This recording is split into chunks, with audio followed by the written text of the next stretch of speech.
Meals chapati రోటీ కాకుండా సంతృప్తిగా rice కూడా తినవచ్చు. Doctor rice, sugar free rice, doctor rice, diabetic rice, sugar పెన్సని బియ్యం, డాక్టర్ రైస్. విజయవాడలో జాతీయ హిందూ ధార్మిక సదస్సు కొనసాగుతుంది. ముఖ్యంగా హిందూ మతానికి సంబంధించినటువంటి పీఠాధిపతులు, స్వామీజీలు అందరూ కూడా హాజరయ్యారు. గజల్ శ్రీనివాస్ కూడా ఈ కార్యక్రమానికి హాజరయ్యారు. ఏంటి దీని ప్రాధాన్యత ఏంటి అడుగుదాం సార్. ఏంటి ఈరోజు హిందూ ధార్మిక జాతీయ సదస్సు నిర్వహించడానికి కారణం ఏంటి? ముఖ్యంగా ఆంధ్రప్రదేశ్లో కానీ ఇతర రాష్ట్రాల్లో హిందువుల పట్ల కానీ ఇతర అంశాలకు సంబంధించి ఏ విధమైన చర్చ ఈరోజు జరగబోతుంది? ముఖ్యంగా నాకు తెలిసి మన శ్రీనివాసానంద స్వామి గారు అధ్యక్షతన జరుగుతున్నటువంటి ఆంధ్రప్రదేశ్ సాధు పరిషత్తు కూటమి ప్రభుత్వానికి వాళ్ళు కొన్ని నివేదనలు చేస్తున్నారు. ఏమిటంటే ముఖ్యంగా తిరుమల తిరుపతి దేవస్థానంలో అక్కడ ఆ పరిధిలో కింద తిరుపతిలో ఈ మద్యపానం కానీ తర్వాత మాంసపు విక్రయశాలలు కానీ ఉండకూడదు అని దాంతో నేను కొంత ఏకీభవిస్తున్నాను. ఏదంటే తిరుమల కొండ మీద స్వామి ఉన్నాడు కదా కిందన అని అడగచ్చు మీరు, కానీ బేసిక్గా ఇది తిరుమల తిరుపతి దేవస్థానం కానీ తిరుమల దేవస్థానం కాదు. టోటల్ తిరుపతి తిరుమల మొత్తం అంతా అయిందే. కిందన వరదరాజస్వామి ఉన్నాడు, పద్మావతం ముందు అనేక దేవాలయాలు ఉన్నాయి, చుట్టుపక్కల కపిలేశ్వర స్వామి ఉన్నాడు. కపిలేశ్వర స్వామి దగ్గరికి వెళ్ళి ఒకళ్ళ మాట అడిగింది, నా బిడ్డకి పెళ్లి చేయవయ్యా స్వామి అంటే కపిలేశ్వర స్వామి నా దగ్గరుండి పెళ్లి చేస్తానమ్మా పద్మావతితో అని చెప్పాడు. కాబట్టి వచ్చేసినట్టున్నా చూసుకోండి మీరు. సో ఆ కింద ప్రాంతం అంతా కూడా చాలా పవిత్రమైంది. కాబట్టి నా డిమాండ్ కూడా ఏంటంటే స్పష్టంగా కిందన లిక్కర్ షాపులు కానీ మాంసపు విక్రయశాలలు కానీ ఉండకూడదు. ఒకవేళ ఉంటే వాళ్ళు కొంచెం దూరంగా 10 కిలోమీటర్లు అవతలు ఇవ్వండి. అలాగే చాలా కొన్ని అన్యమత సంస్థలు కూడా కట్టేశారు. నాకు తెలియదు ఎప్పుడు జరిగింది ఇదంతా కూడా ఈ మధ్య చూశాను నేను. కాబట్టి as a save temples Bharat చైర్మన్గా ఒక గజల్ శ్రీనివాస్గా నేను కోరేది ఏంటంటే తిరుమల తిరుపతి దేవస్థానం దాన్ని సార్థక నామంగా ఉంచమని, ఆ ప్రదేశం కూడా అంత పవిత్రతగా ఉంచమని నేను ఈ ప్రభుత్వాన్ని కోరుతున్నాను. ఆల్రెడీ ఉప ముఖ్యమంత్రి పవన్ కళ్యాణ్ సనాతన ధర్మాన్ని ప్రమోట్ చేస్తున్నారు. తమిళనాడు వెళుతున్నారు, కేరళ దేవాలయాలకు వెళ్తున్నారు. మీరేం చెప్తారు సార్ పవన్ కళ్యాణ్ సనాతన ధర్మం గురించి? చాలా అద్భుతం కదండి. పవన్ కళ్యాణ్ గారు సనాతన ధర్మం గురించి ఒక సినిమా హీరో వచ్చి మాట్లాడుతున్నాడంటే ఎంత గర్వంగా ఉంది నాకు. నేను ఆర్ఎస్ఎస్ వాడిని, నేను నా చిన్నప్పటి నుంచి సనాతన ధర్మం గురించి చెప్తున్నాను. నేను ఇవాళ ఒక hero he is from my place, is my younger brother. చిరంజీవిని అన్నయ్య అంటాను, పవన్ కళ్యాణ్ తమ్ముడు అంటాం. ఆ కుటుంబంతో నాకు అత్యంత ఆత్మీయత ఉంది. అది పక్కన పెట్టేస్తే ఇవాళ ఒక హీరో క్రిస్టియన్స్ ఓట్లు ఏమవుతాయి, ముస్లిమ్స్ ఓట్లు ఏమవుతాయి అవన్నీ ఆలోచించట్లేదు ఆయన. నేను అన్ని మతాలని ప్రేమిస్తాను, నేను హిందువునని చెప్పుకోవడానికి గర్వపడతాను, నేను సనాతనని చెప్పుకోవడానికి గర్వపడతానని ప్రపంచ దేశమంతా తిరిగి చెప్తున్నాడు. నేను కూడా మురుగన్ మహాసమ్మేళనానికి నేను వెళ్ళా, నన్ను పిలిచారు, నేను వన్ ఆఫ్ ద గెస్ట్. ఆయన అక్కడికి వచ్చి చాలా గొప్పగా మాట్లాడాడు. ఏమీ వేరే వాళ్ళని ఎవరిని విమర్శించలేదు, ఏమీ భూషణలు ఏమీ చేయలేదు. నేను I was very much there, నేను అక్కడ ఉన్నాను. నేను చాలా గొప్పగా మాట్లాడాడు. మిగతా వాళ్ళని మతస్థులైతే ఇలా ప్రశ్నించగలరా, మరి మమ్మల్ని ఎందుకు ఇట్లా ప్రశ్నిస్తారని చాలా హంబుల్గా చెప్పాడు పవన్ కళ్యాణ్ గారు.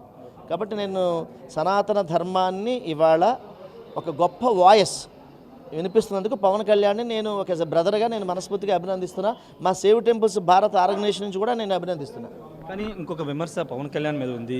బీజేపీకి రాకముందు పవన్ కళ్యాణ్ ఆయన లెఫ్ట్ పార్టీస్ వాది, నేను ఒక లెఫ్ట్ పార్టీలు భావజాలం కలిగి ఉన్న వ్యక్తిని అని చెప్పి సడన్గా బీజేపీలోకి వచ్చేసరి బీజేపీ ఏం చెప్తే అదే సనాతన ధర్మాన్ని పాటిస్తున్నారు. 2024 ఎన్నికల ముందు అందరి ఓట్లు వేసుకున్న పవన్ కళ్యాణ్ ఈరోజు కేవలం హిందూ ఓట్లు మాత్రమే సనాతన ధర్మాన్ని ముందుకు తీసుకెళ్తారని మాట్లాడడం పైన కూడా విమర్శలు వస్తుంది. దాని గురించి మీరు? సార్, ప్రతి మనిషి కూడా ట్రాన్స్ఫార్మ్ అవుతాడండి. ప్రతి మనిషిలో కూడా పరిణామం ఉంటుంది. పరివర్తన కాదు ఇది, ఆయనలో వచ్చినటువంటి పరిణామం. ఆయన ఒక ఊహలో రాజకీయాల్లోకి వచ్చాడు. అలా వెళ్తూ వెళ్తూ వెళ్తూ ఉండగా అనేక విషయాలు నేర్చుకున్నాడు, అనేక దేవాలయాలను దర్శించడం జరిగింది. ఆయన సినిమా ఫీల్డ్లో ఇంతకుముందు ఎంతోమంది కలిసి ఉన్నాడు, ఎంతోమంది సాధువుల్ని, మఠాధిపతుల్ని, పీఠాధిపతుల్ని ఎన్నో నదుల్లోకి వెళ్ళి స్నానం చేస్తాడు, కుంభమేళాకి వెళ్ళి వచ్చినాడు. సో డెఫినెట్గా ఆయనలో ఒక పరిణామం రావడం మూలాన ఇప్పుడు నాలో కూడా ఇంతకుముందు ఆర్ఎస్ఎస్ ఫ్యామిలీ నుంచి మధ్యలో నేను గజల్స్ పాడుతూ తిరిగా. కథ సెటిల్ అయిన తర్వాత అరే నా పురాతన దేవాలయాలు జీర్ణమైపోయాయని చెప్పి ఇప్పుడు నేను కొన్ని వందల దేవాలయాలు నేను జీర్ణోద్ధరణ చేస్తున్నా. అది నాలో కలిగిన పరిణామం ఇది. అలాగే ఆయనలో కూడా గొప్ప పరిణామం వచ్చింది. అది సనాతన ధర్మానికి, హిందూ ధర్మానికి సంబంధించిన పరిణామం అవడము. ఇవాళ 100 కోట్ల మంది ఉన్నటువంటి భారతీయులు యొక్క ఆకాంక్షల్ని ఆయన నెరవేర్చేలాగా పవన్ కళ్యాణ్ గారు చేయడం అనేది నేను అభినందిస్తున్నాను. అది ఆయనలో వచ్చిన గొప్ప భక్తి పరిణామము, గొప్ప అనుభూతితో చెందినటువంటి పరిణామంగా నేను భావిస్తున్నాను. కానీ ఆ పరిణామం ఆయన రాజకీయ జీవితాన్ని ఇబ్బందికి గురి చేస్తుంది. 2029 ఎన్నికల్లో చాలామంది ఆయనకి దూరం కాబోతున్నారు. కేవలం ఆయన సనాతన ధర్మాన్ని ఒక స్టాండ్ తీసుకోవడం ద్వారా చాలామంది ఆయనకి దూరం కాబోతున్నారు. ఒక కామెంట్ కూడా విన్నాను. నాకు తెలిసి పవన్ కళ్యాణ్ ఏదో లాభాపేక్షతో చేస్తున్నాడు అనుకో నేను. ఇది ఆయన ఏదో ఆ కన్విక్షన్ వచ్చింది అతను. ఇప్పుడు నాకు ఆ కన్విక్షన్ ఉంది. నేను పాకిస్తాన్, ఆఫ్ఘనిస్తాన్ వెళ్ళానంటే నేను నమ్మాను ఆ సిద్ధాంతాన్ని. ఆయన సనాతన ధర్మాన్ని నమ్మాడు. దానివల్ల ఓట్లు వస్తాయా, పోతాయా, నాకు నష్టం జరుగుతుందా అన్నది ఈజ్ బియాండ్. అవన్నీ ఆలోచించట్లేదు ఆయన. ఇది right time for me to protect Sanatana ధర్మ.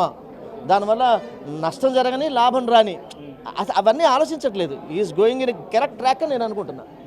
ఫైనల్గా ఇప్పుడు ఆంధ్రప్రదేశ్లో హిందువుల పట్ల ప్రభుత్వాలు వ్యవహరిస్తున్న తీరు గురించి మీరు తిరుమల తిరుపతి దేవస్థానం అక్కడ కింద తిరుపతి గురించి మాట్లాడారు. ఓవరాల్గా మీకేమనిపిస్తుంది? గతంలో ప్రభుత్వ హయాంలో దేవాలయాలు కూల్చేశారని చాలామంది ఆందోళన చేశారు, ధర్నాలు చేశారు. ఇప్పుడు ఏ విధంగా ఉందనుకో? గతంలో ఇదే ప్రభుత్వం ఉన్నప్పుడు 19 దేవాలయాలు విజయవాడలోనే కొట్టేశారు ఇక్కడే. అప్పుడు మేము వ్యతిరేకించాం. అప్పుడు నాకు కలెక్టర్ ఒక ఆయన, బాబు అని ఒక ఆయన ఉండేవాడు. నిన్న ఎయిర్పోర్ట్లో కనిపిస్తే అంటే ఇది కరెక్ట్ కాదు కదండి ఇది అంటే, సార్ అందులో కొన్ని పురాతన దేవాలయాలు లేవండి, మీకెలా తెలుసు సార్ అని అడిగా. So we don't agree if you dilapidate, మీరు కూల్చేస్తే పురాతన దేవాలయాలను ఊరుకోం మేము. బట్ అప్పుడు జరిగింది. ఆ తర్వాత ప్రభుత్వం మారిపోయింది. కానీ ఇప్పుడు కూటమి ప్రభుత్వం వచ్చిన తర్వాత నేను కోరేది ఏంటంటే, చంద్రబాబు నాయుడు గారు మన ఆర్టీవీ ఛానల్ నుంచి దయ ఉంచి మఠాలు, పీఠాల్లో 60-70 సంవత్సరాల నుంచి కొన్ని ఉన్న టెంపుల్స్లో, కొన్ని పీఠాలు కొన్ని ఉన్నాయి.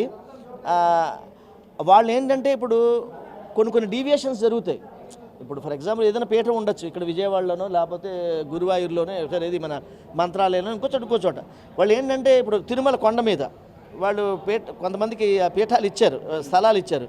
వాళ్ళు ఏంటంటే అక్కడ కొంత సెటిల్ అయిన తర్వాత వాళ్ళు కొంచెం డీవియేషన్ చేసుకుంటారు. దానికి వాళ్ళు రాటిఫికేషన్ చేసుకుని దానికి డబ్బు కట్టించుకుని చేయాలి. కానీ ఆ పీఠాలను కొట్టేసిన, వాళ్ళ స్థలాలను కొట్టేసిన, వాళ్ళ పీఠాల్లో ఉన్నటువంటి గుళ్ళు కొట్టేసిన, అది హిందువుల మనోభావాలు చాలా తీవ్రంగా దెబ్బతింటాయి. తర్వాత కూటమి ప్రభుత్వం మీద వ్యతిరేకత వస్తుంది. ఎక్కడన్నా సరే మఠాల్లో, పీఠాల్లో, ఆశ్రమాల్లో కనుక దేవాలయాల్లో డీవియేషన్ ఉంటే దాన్ని రాటిఫికేషన్ చేసుకుని దాన్ని కట్టుకోమని చెప్పాలి. కానీ 40 ఏళ్ళు 50 ఏళ్ళు ఉన్నటువంటి దేవాలయాలను దయవించి కొట్టొద్దని నేను కూటమి ప్రభుత్వాన్ని కోరుతున్నాను. ఈ మై హంబుల్ రిక్వెస్ట్. అది ఎవరైనా కావచ్చు. ఏదైనా పీఠాలు ఎవరైనా మీకు అభిప్రాయం ఉండొచ్చు, పల్లా పార్టీ వాళ్ళదనో, లేకపోతే జనసేన పార్టీదనో, లేకపోతే వైఎస్ఆర్ పార్టీ ఏదనో, టీడీపీ పార్టీ అనో, కాంగ్రెస్ దనో ఉండొచ్చు. అవన్నీ పక్కన పెట్టేయండి. Temple is a temple. A temple జోలికి దయవుంచి రావద్దు అని నేను ప్రభుత్వాన్ని కాలు మొక్కి వేడుకుంటున్నాను. ఖచ్చితంగా కాళ్ళు మొక్కి వేడుకుంటున్నానని చెప్తున్నారు. పీఠాలకు సంబంధించిన విషయంలో రాజకీయాలు అతీతంగా ముందుకు వెళ్లాల్సిన అవసరం ఉందని చెప్తున్నారు. పవన్ కళ్యాణ్ పరిణామం చెందినటువంటి వ్యక్తి. 2024 ముందు ఆయన ఎలా ఉన్నా కానీ తర్వాత ఆయన పరిణామం చెందారు. సనాతన ధర్మం గురించి తెలుసుకుని ఈరోజు దేశవ్యాప్తంగా సనాతన ధర్మం గురించి ప్రమోట్ చేస్తున్న ఒక సోదరుడిగా చాలా గర్వపడుతున్నానని చెప్తున్నారు. రాజకీయంగా ఆయనకి నష్టం వస్తుందా రాదా అనేది ఆయన ఆలోచించట్లేదు. ఒక పరిణామం, ఒక ఇంటెన్షన్తో ఆయన ముందుకు వెళ్తున్నారని గజ్జల శ్రీనివాస్ చెప్తున్నారు. ఖచ్చితంగా రాష్ట్ర ప్రభుత్వం కూడా హిందూ మఠాల మీద, లేకపోతే తిరుమల తిరుపతి దేవస్థానం అంటే ఇంక్లూడింగ్ తిరుపతి ఉంటుంది, తిరుపతిలో మద్య విక్రయాలు, మాంస విక్రయాలు కూడా నిలుపుదేయాలు చేయాలని ప్రభుత్వాన్ని కోరుతున్నామని గజ్జల శ్రీనివాస్ చెప్తున్నారు. కెమెరా పర్సన్ శ్రీనివాస్తో రాజేష్ ఆర్టీ, విజయవాడ నుండి. For latest updates on India Pakistan, download RTV Live app